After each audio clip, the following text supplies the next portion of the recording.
이 시간 함께 읽으실 하나님 말씀은 마태복음서 20장 1절로 16절 말씀입니다. 오늘은 마태복음서를 읽겠습니다. 마태복음서 20장 1절로 16절 말씀. 신약성경 32페이지 함께 교독하겠습니다.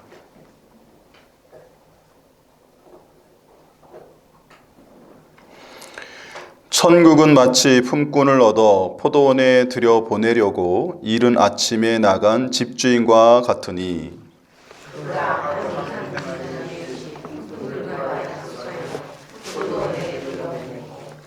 또 제3시에 나가보니 장터에 놀고 서 있는 사람들이 또 있는지라.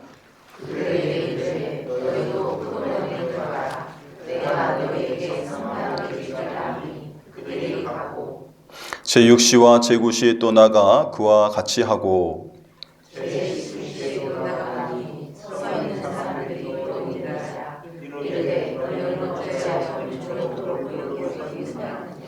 이르되 우리를 품꾼으로 쓰는 이가 없음이니이다. 이르되 너희도 포도원에 들어가라 하니라.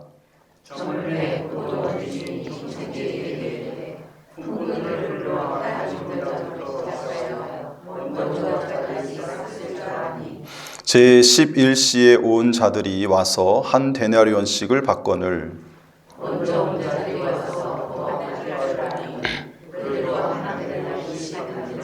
받은 후 집주인을 원망하여 이르되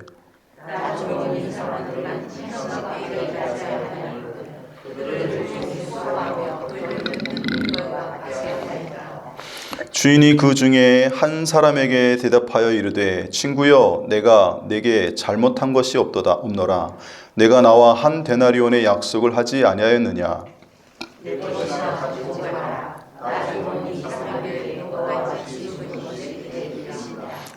내 것을 가지고 내 뜻대로 할 것이 아니냐. 내가 선함으로 내가 악하게 보느냐.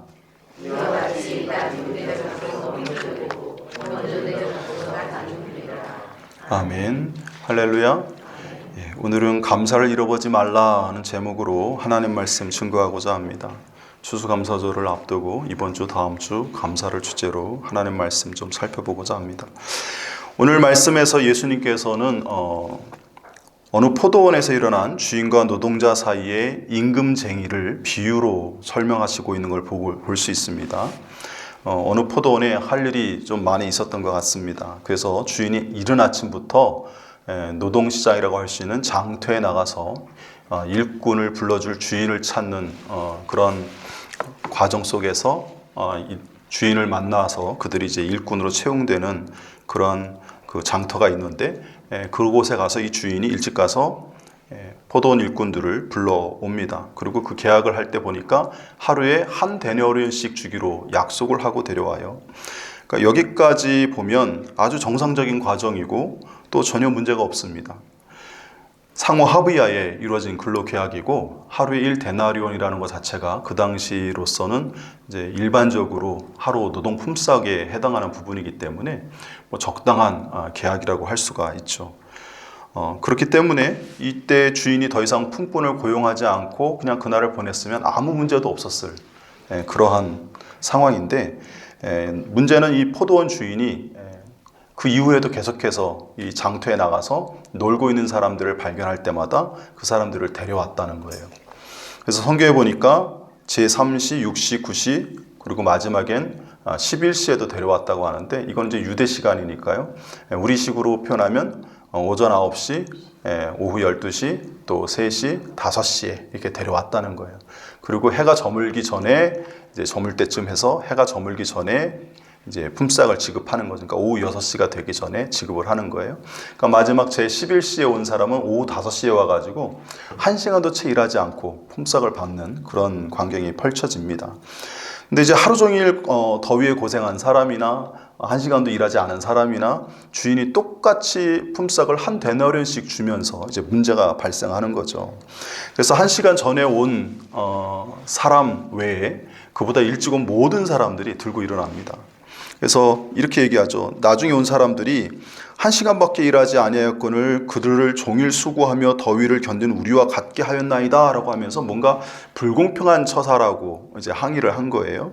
근데 주인이 뭐라고 얘기하냐면 친구여 내가 네게 잘못한 것이 없노라 라고 이야기합니다. 그 나중에 또 나오면 나중에도 이제 나옵니다만 주인이 선한 것을 가지고 내가 선한 것을 가지고 너희가 악하다고 말하냐 이렇게 말하는 걸 보면 주인은 굉장히 정당하고 옳은 일을 지금 행하고 있다라고 말을 하고 있어요. 그러면서 내가 나와 한 데나리온의 약속을 하지 아니하였느냐 하면서 내 것이나 가지고 가라. 나중에 온 이 사람에게 너와 같이 주는 것이 내 뜻이다. 내 것을 가지고 내가 내 뜻대로 할 것이니 아니냐라고 하면서 그를 책망하는 말을 볼 수 있습니다. 여기서 한 사람을 지목해서 너라고 이제 표현을 했는데 아마 그 불평을 품었던 모든 사람의 대표격으로 가장 일찍 온 사람이 지금 지명되어서 이제 언급되고 있는 것으로 이해가 됩니다. 왜냐하면 처음에 온 사람들만 한 데나리온을 받기로 하고 오고 나중에 온 사람들은 계약 조건이 뭐죠? 한 데나리온이 아니고 상당히 주겠다 이렇게 하고 데려왔거든요. 그러니까 이제 계약서상으로 한 데나리온 준 거에 의해서 이의를 제기할 수 없는 사람이 누굽니까? 다른 사람은 몰라도 적어도 이 제일 먼저 온 오전 6시쯤 해 뜨자마자 온 사람들은 계약을 명확하게 했거든요. 정량적으로. 그래서 그거에 대해서 법적으로 이의를 제기할 수 없는 그런 자들이죠. 근데 그들이 일을 가장 많이 했어요. 가장 오랫동안 하고. 그러니까 그들이 이의 제기를 못하면 다른 사람들은 이제 말할 수 없는 상황이기 때문에 그 사람들을 콕 집어가지고 이제 이야기하신 것이죠. 주인이. 근데 그럼에도 불구하고 이 사람들이 불평을 할 수 있었던 이유는 뭐라고 생각하십니까? 상당히 주겠다라는 말이 서로 해석이 달라서 그래요. 그러니까 맨 앞서 온 사람이 1데나리온 받고 오기로 했으니까 상당히 주겠다라고 하면 우리가 보통 어떻게 받아들여야 됩니까? 나중에 온 사람은 그것에 비례해서 적게 받는다 생각을 하죠. 더 받는다고 생각할 수 있을까요? 일한 만큼 노력한 만큼 받는 게 정당하다라고 생각하지 않겠습니까? 당연히 이 사람들이 생각하기를 한 데나리온보다 우리는 적게 받겠구나 이렇게 생각하고 온 거예요. 그래서 시간별로 저 사람은 12시간을 일하고 받는 거니 1데나리온 받으니까 우리는 그 시간에 비례해서 제일 먼저 받은 오후 5시에 온 사람은 12분의 1밖에 못 받겠구나. 데나리온, 12분의 1 데나리온밖에 뭐 그렇게 생각을 한 거죠. 그리고 자기는 뭐 오후 3시쯤 왔다고 하면 12분의 3 데나리온, 4분의 1밖에 못 받겠구나.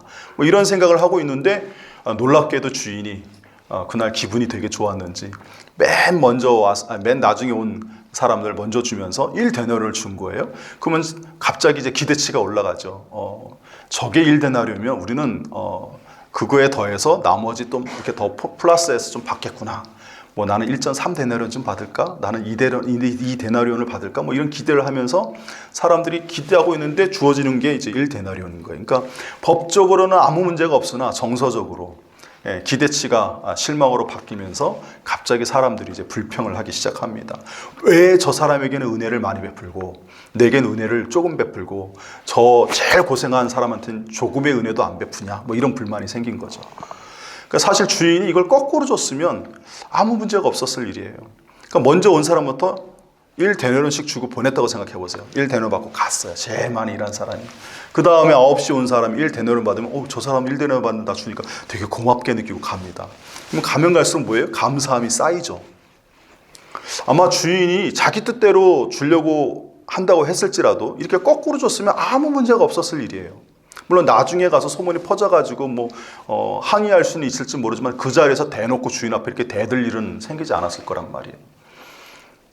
근데 이것은 뭐냐면 주인이 의도적으로 내가 모든 사람들에게 똑같이 1데나리온 주는 것을 모든 사람에게 알게 하기 위해 일부러 이렇게 거꾸로 줬다라는 뜻입니다. 그러니까 주인이 이 사람들이 이렇게 문제 제기하고 이의 제기할 것을 전혀 생각지 못하고 한 것도 아니고 오히려 그럴 것을 알매도 불구하고 이렇게 행함으로 모든 사람들이 주인이 이렇게 행하는 것을 원하고 있고 이 포도원을 오면 그렇게 받게 될 것이고 또 포도원 주인이 그렇게 행하는 것은 선한 것임을 사람들이 칭송하길 원하는 그래서 감사한 마음을 갖게 하는 그러한 의도를 갖고 주인이 이렇게 나눠줬다는 거예요. 그럼 왜 그렇게 나눠줬는지, 이게 도대체 무엇인지 좀 생각해 볼 필요가 있겠습니다. 그래서 이 과정 속에서 이 고용주에 대해서, 이 포도원 주인에 대해서 우리가 이렇게 왈가왈부하는 우리 상식적인 경제적인 논리로 가지고 이렇게 왈가왈부하거나 이 일을 포도원 품꾼들처럼 생각하는 시각으로 이걸 보면 답이 안 나와요. 주인의 의도를 알 수가 없어요. 근데 주인의 의도를 파악하기 위한 힌트를 주님이 이 비유를 말씀하실 때 처음부터 이야기하셨어요. 그러니까 포도원에서 일어난 이 노동쟁이, 품삯에 대한 불평, 불만, 노사 간의 갈등을 이 예수님께서 설명하실 때 이것은 이 세상에서 일어난 일이 아니고 무엇에 대한 비유라고 말씀하셨냐면 천국에 대한 비유로 말씀하세요. 그래서 오늘 본문 1절에 보면 뭐라고 나옵니까? 천국은 하면서 뭐뭐 같으니 라고 얘기하세요. 천국은 마치 품꾼을 얻어 포도원에 들여보내려고 이른 아침에 나간 집주인과 같다, 이렇게 얘기를 해요. 천국에서는 이런 일들이 일어난다는 뜻이에요. 그러니까 일반적으로 주인은 일꾼들을 부릴 때 월급을 많이 주려고 합니까? 가능하면 적게 주려고 합니까? 합리적이고 상식적인 사람이라면, 이성이 있다면 적게 주려고 하죠. 왜? 적게 줄수록 자기가 이득이기 때문에.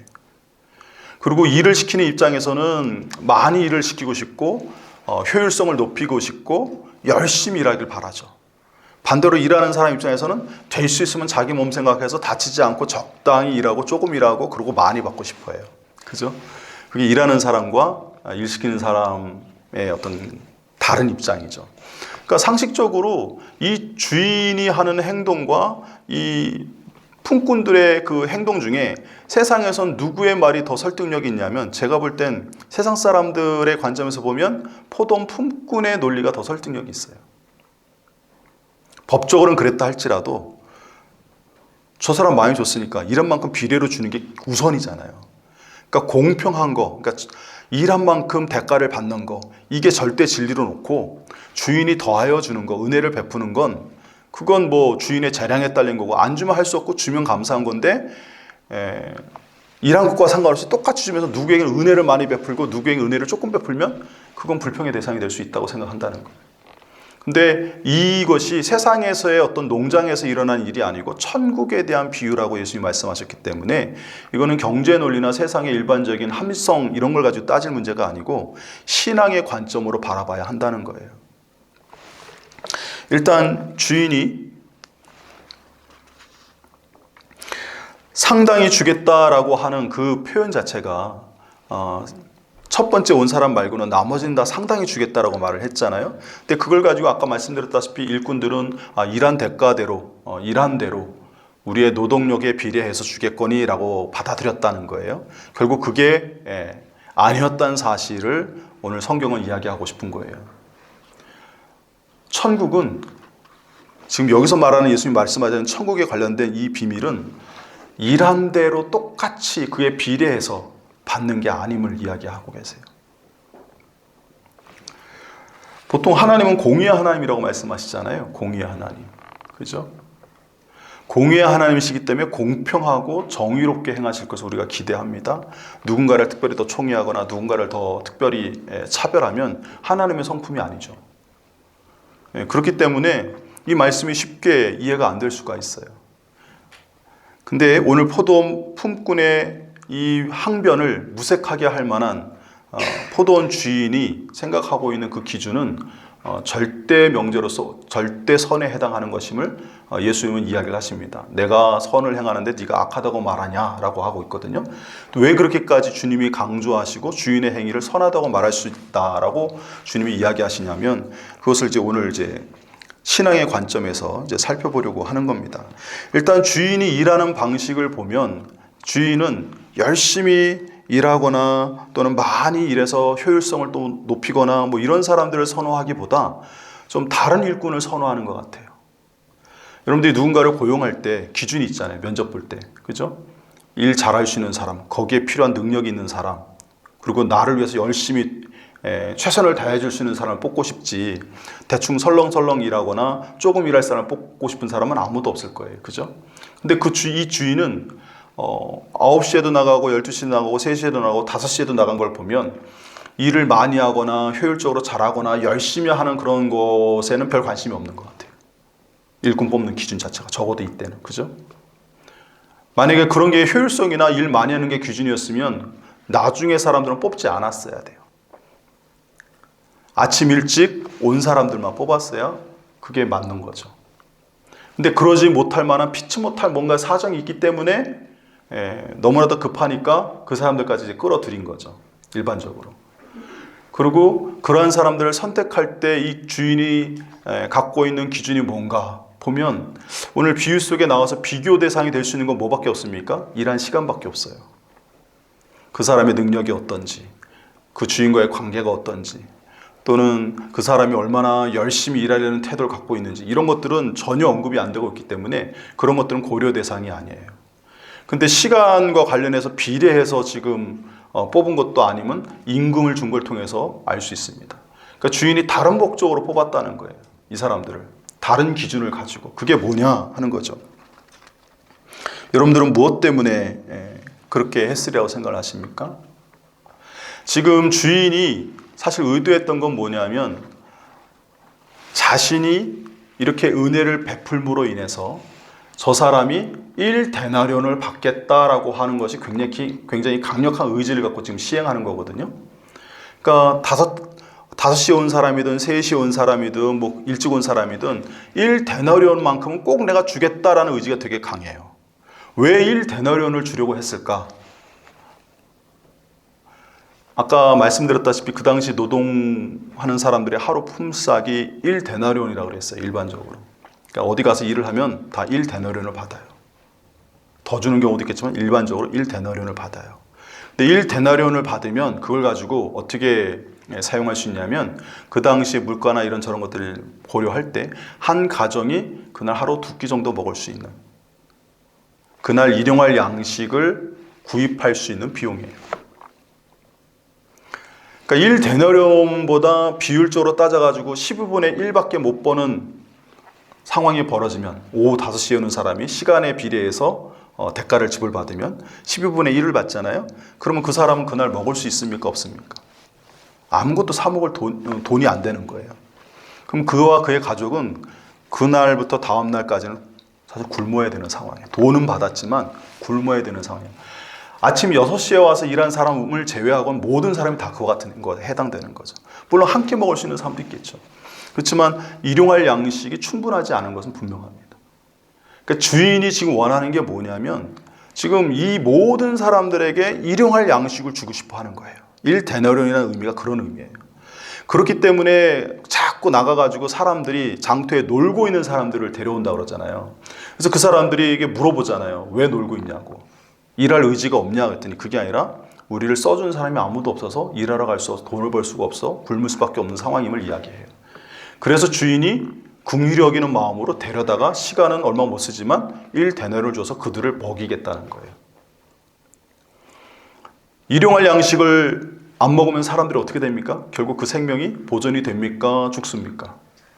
죽는 거죠. 그러면 신앙의 관점에서 일용할 양식을 못 먹고 죽으면 그럼 뭡니까?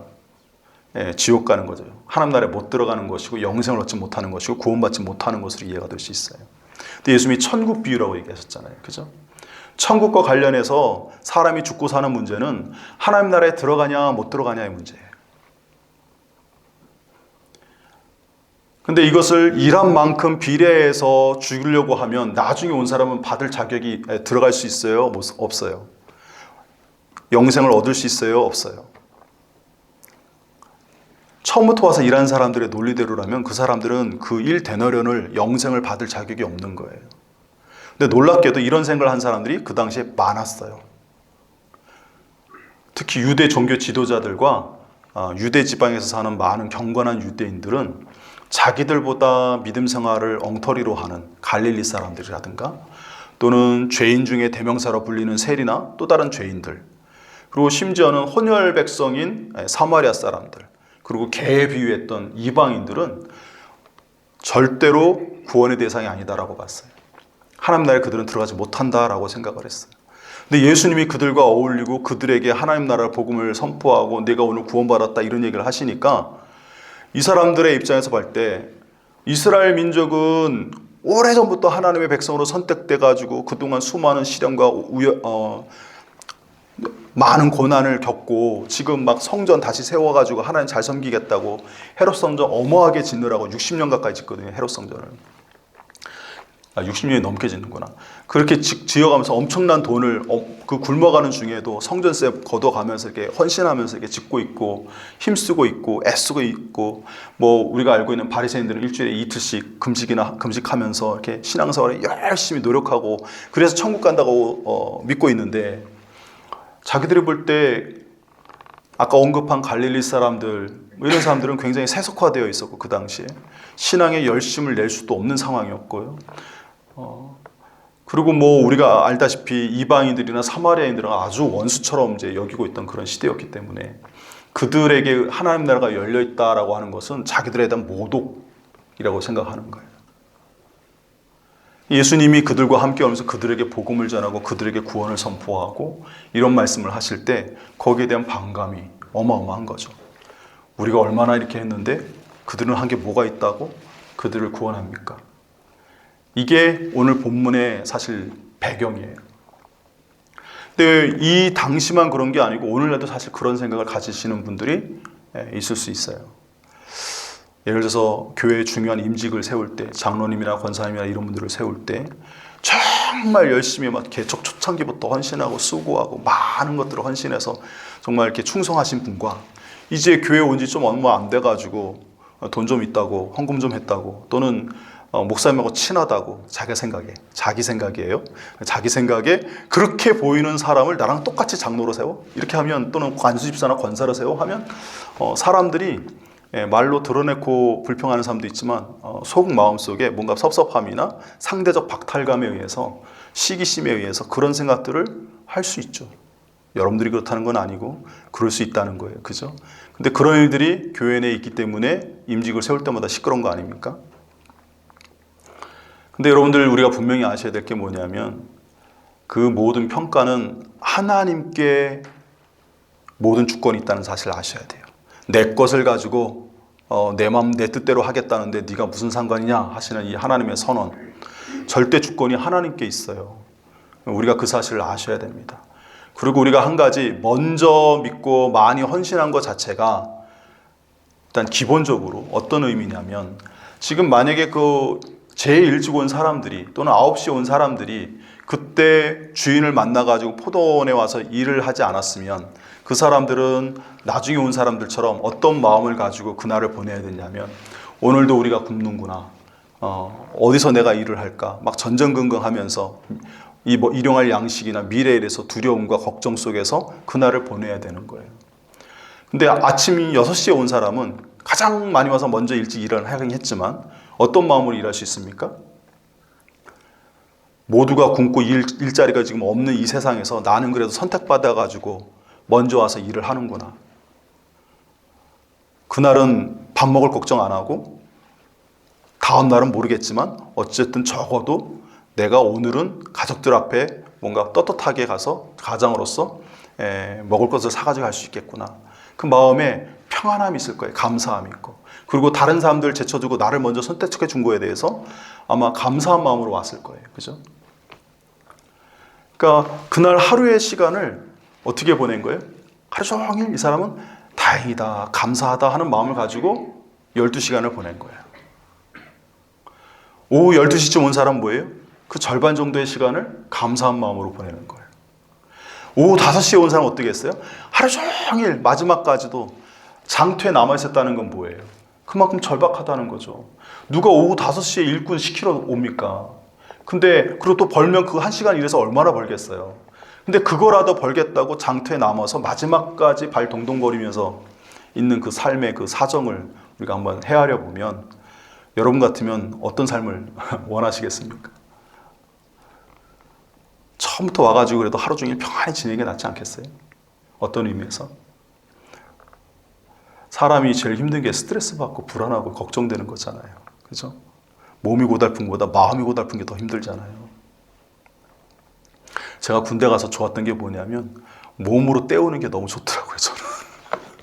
제가 일하는 걸 육체적으로 별로 안 좋아하긴 하는데 그래도 정신적 고통보다는 몸으로 때우면서 일하는 게 훨씬 속 편하더라고요. 아무 생각 안 하고 시키는 대로 하는 게 제일 속 편하더라고요. 그 어린 나이에 느꼈던 마음인지 모르겠지만 사람들이 그 몸이 편한 것보다 마음이 편한 게 더 좋을걸요. 우리 요즘 고집사님은 아주 절실하게 느끼실 거예요. 그죠?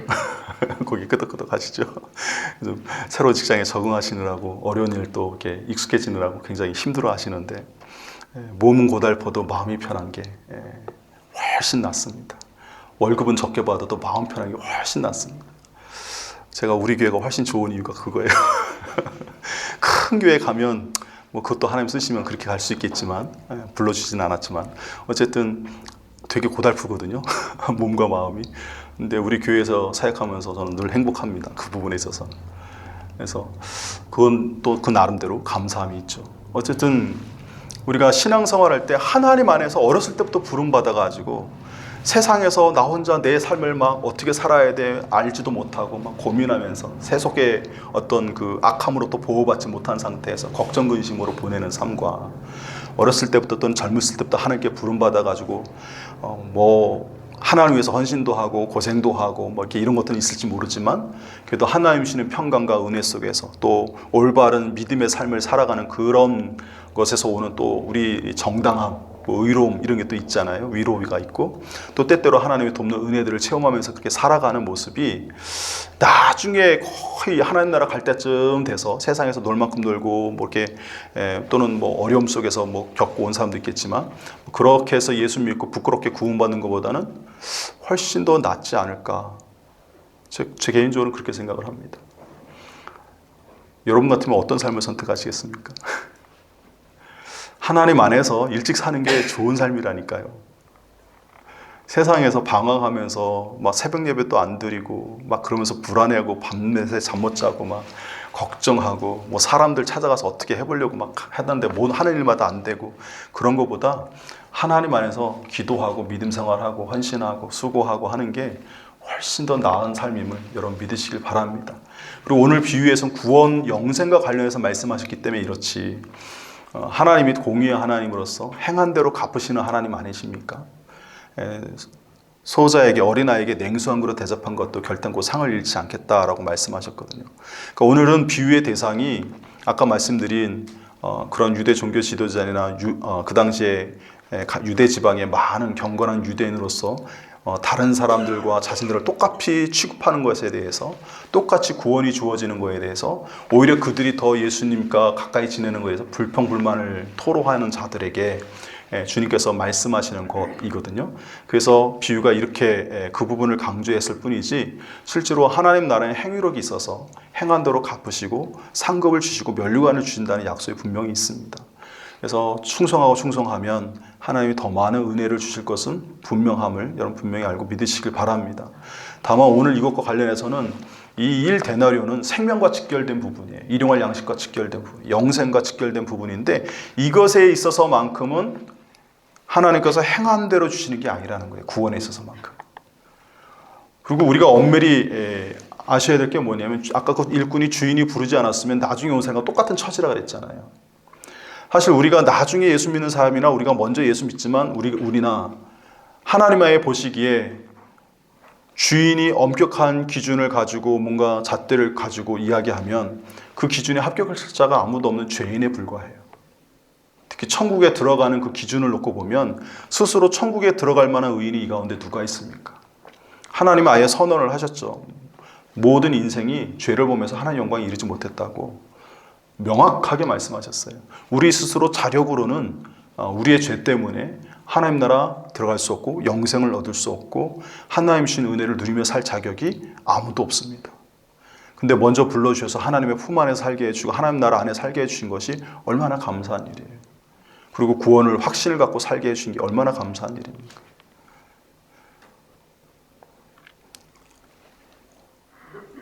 그 감사함을 잃어버리고 불평을 하고 하는 이 사람들은 감사만 잃어버린 게 아니고 또한 양심도 잃어버린 사람이라는 사실을 여러분들 아셔야 돼요.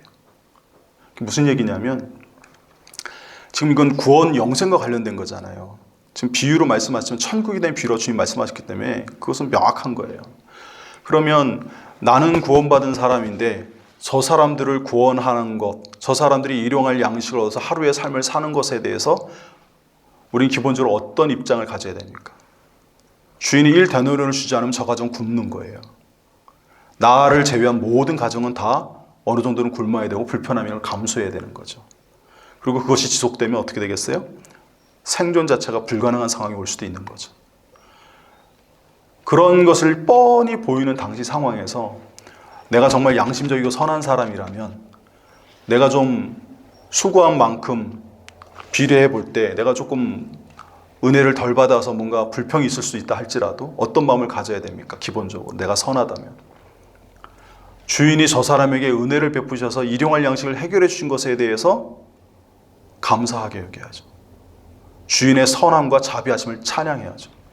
그게 양심 있고 올바른 도덕심을 갖고 있는 사람의 올바른 모습 아니겠습니까?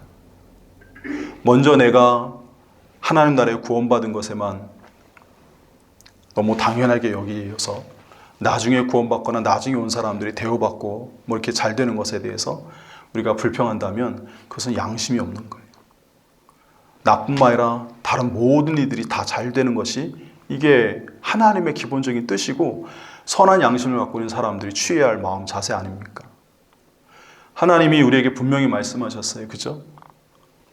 다른 모든 이들이 구원받을 수 있도록 우리로 하여금 그들에게 하나님 말씀 전하고 가르치고 양육하여 세우라고 말씀을 하셨어요.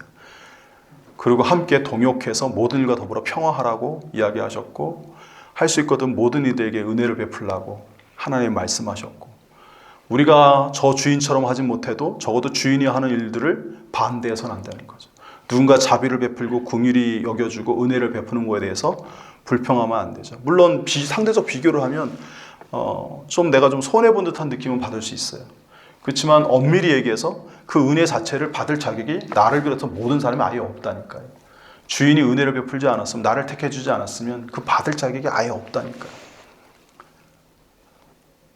우리가 하나님의 그 은혜와 뜻을 알고 또 우리가 양심적으로 선하다면 이 주인이 하는 것에 대해서 오히려 칭송하고 찬양하고 그래서 혹시 그날 못 온 또 다른 일꾼들이 있다면 일을 하고 싶은 자들이 있다면 어떻게 해야 됩니까? 소개해서 데리고 와야죠. 다른 사람들 못 오게 할 게 아니고 소개해서 데리고 와야 되는 거예요. 근데 그런 마음이 1도 없이 불평하고 원망한다는 건 타인의 삶에 대한 관심이 없고 타인의 일용할 양식 생존에 대해서 그것을 주인이 책임지려고 하는 행동에서 불평한다는 건 그들을 조금도 신경 쓰지 않는다는 거예요. 무정하는 거죠. 그것에 대해서 주인이 어떻게 반응합니까? 오늘 성경에 보니까 14절에 보십시오. 내 것이나 가지고 가라. 내 것이나 가지고 가라. 굉장히 책망하는 말이고 굉장히 분노하는 말 표현이고 그죠? 왜냐하면 뒤에 뭐라고 되어 있습니까? 내가 선함으로 내가 악하게 보느냐라고 이야기하시면서 이 말씀을 한 거거든요. 그러면 이 뉘앙스는 무슨 얘기입니까? 만약에 포도원 주인이 다음날 이 일꾼이 나와 있는 걸 보면 데려가겠습니까? 안 데려가겠습니까? 안 데려가겠죠. 내 것이나 가지고 가라 하는 건 뭐냐면 넌 나가 이 소리예요. 해고 통지나 다를 바 없는 표현입니다. 뉘앙스 전후 문맥 속에서. 하나님의 은혜를 줬을 때 그 은혜의 기대에 부응해서 감사함으로 하나님을 찬양하고 다른 이들도 그 은혜를 입게끔 다른 사람들도 그 은혜에 참여하게끔 함께 하라고 하는 자, 그런 마음을 갖고 있는 자가 주인의 뜻과 일치되는 자거든요. 하나님께서는 그런 자들을 원하신다. 그래서 나중에 온 사람이 열심히 일해서 앞서가는 모습을 보면 시기질투할 게 아니고 나도 열심히 같이 해야지 하는 마음을 갖고 같이 동역하면 되는 것이고 그런 것에 대해서 하나님께서 반드시 기억하셔서 상급으로 보답하실 것임을 여러분 믿으시길 바랍니다. 신앙생활은 남과 비교해서 좋을 게 하나도 없어요. 신앙생활을 잘하는 분의 특징은 뭐냐면 하나님과 나의 관계에 집중하는 겁니다. 그리고 하나님의 말씀을 내가 얼마나 실천하는가에 집중해요. 그래서 예수님 말씀하시잖아요. 남의 눈에 든 티끌 보고 뭐라고 하지 말고 뭐 하라고 하세요? 먼저 내 눈에 든 들보부터 빼라. 남과 비교하려고 하지 말고 너 자신을 성찰하는 데 집중하라는 뜻이에요. 물론 타인의 잘못을 보고 권면하지 말라는 뜻은 아닙니다. 그러나 내 것부터 해결하고 내가 바로 선 후에 다른 성도들을 제대로 섬겨야 한다는 거예요. 왜 그래야 됩니까? 내가 제대로 설지 못한 상태에서 다른 성도에게 이렇게 해라 저렇게 해라 얘기하면 그 사람들이 말을 듣습니까? 안 듣습니까? 안 듣죠. 너나 잘해 하고 안 듣습니다. 그래서 하나님께서 예수님을 통해서 명확하게 말씀하시는 거예요. 신앙생활은 남과 비교하지 마. 하나님 앞에 내가 어떤 존재인지만 집중을 하다 보면 우리가 느낄 수 있는 감정은 뭐예요? 하나님의 자비, 은혜 베푸심, 그것에 대한 감사, 이런 것밖에 느낄 시간이 없어요. 근데 그렇게 하면 감사하면 감사할수록 더 감사한 일들을 하나님이 주심을 여러분 믿으시길 바랍니다. 하나님이 교만한 자들은 대적하시고 감사하는 자들은 가까이 하신다고 하셨어요. 하나님 앞에 복 받는 비결은 감사를 많이 하는 겁니다. 근데 그 감사를 하려면 불평이 없어야 되는데 우리의 불평의 대부분은 남과 비교하는 데서 오고 내 수고한 것에 대해서 정당한 대가를 받으려고 하는 생각에서 오는데 하나님 앞에서는 우리가 그 무엇도 요구할 만한 위치가 아니에요. 그렇기 때문에 하나님 앞에서는 내가 정당하게 뭘 주세요라고 말할 수 있는 게 없어요. 내가 이만큼 헌신했으니 내 자식은 잘 되게 해주세요. 이것도 우리가 간혹 부모의 입장에서 그렇게 기도할 수 있거든요. 근데 그것도 사실은 정당한 올바른 기도는 아니에요. 하나님의 은혜로 주시면 좋겠습니다. 이러면 끝나면 돼요. 내가 이렇게 했으니까 하나님 그 대가로 이렇게 주셔야 됩니다. 그거 자체가 잘못된 생각이에요. 내가 그렇게 일할 수 있다는 것 자체가 은혜이고 그 기회를 주신 것 자체가 은혜이고 그리고 내가 가서 하나님 앞에 그걸로 해서 나중에 하나님이 기특하다면서 상을 주실 것이기 때문에 그것으로 은혜인데 거기에 대해서 플러스해서 뭔가 조건을 달아가지고 다른 것을 요구하는 것은 이거는 넌센스입니다. 세상 사람들 앞에서는 그럴 수 있어요. 사람들과의 관계에서. 근데 하나님 앞에서는 우리에게 그럴 자격이 없다는 사실을 여러분 분명히 아시길 바랍니다. 우리는 오직 하나님 앞에 감사합니다라는 거, 하나님의 자비에 은혜의 베푸심에 그저 감사하다는 거, 그거 외에는 고백드릴 것이 없음을 이 시간 분명히 아시고 이번 한 주간 동안 늘 감사하실 수 있길 바랍니다. 그리고 이번에 제가 달력을 신청했는데 올해는 이제 말씀 성후였잖아요. 이번 달력에는 날짜마다 감사하는 내용이 나와요. 365가지의 감사 내용이 나옵니다. 어떤 거 보면 야, 이런 것도 감사해야 돼 라고 생각할 수 있는데요. 제가 성경 공부 소그룹 할 때마다 한 주간 감사한 거 말씀드렸는데 아직 잘 못하시는 걸 본 분들이 좀 있어요. 근데 그거 보시고 배우십시오. 그래서 꼭 보시고 하루에 한 번씩 그거 보시고 날짜 보시면서 이 마음으로 하나님 이것도 감사하게 해주세요. 감사합니다. 이렇게 고백하실 수 있는 여러분들 되시길 바랍니다. 그래서 우리의 입술에서 끊임없이 감사가 나오고 다양한 감사를 드리면서 하나님의 은혜를 깨닫고 그래서 더욱더 풍성한 은혜 속에서 살고 불평 없이 감사함으로 우리의 삶을 마감할 수 있는 복이 있기를 간절히 축원드립니다. 기도합니다. 사랑과 은혜가 충만하신 하나님 아버지, 우리가 부족합니다. 연약합니다. 우리는 우리의 수고만 생각하고 내 입장에서 생각할 때가 참 많습니다. 그러나 하나님은 모든 인류가 구원받길 원하시고 모든 이들이 은혜 받길 원하시고 무엇보다 하나님 나라에 다 들어가 영생을 누리길 원하신다는 사실을 이 시간 우리가 분명히 알게 하여 주옵소서. 그리고 사실 우리가 이 세상에 누리는 모든 것들이 영적인 것이든 물질적인 것이든 육체적인 것이든 그 모든 것들이 다 하나님의 소유이고 하나님의 주권하에 하나님의 재량껏 주실 수 있는 것임을 기억하게 하여 주옵소서. 그리고 우리가 받는 모든 것은 정당한 대가가 아니라 전적으로 하나님의 은혜임을 기억하게 하여 주옵소서. 그저 감사하며 감사하며 감사하는 백성들에게 하나님의 또 다른 언약대로 감사가 넘치게 하여 주시길 간절히 소망하며 예수님의 이름으로 축복하며 기도드리옵나이다. 아멘.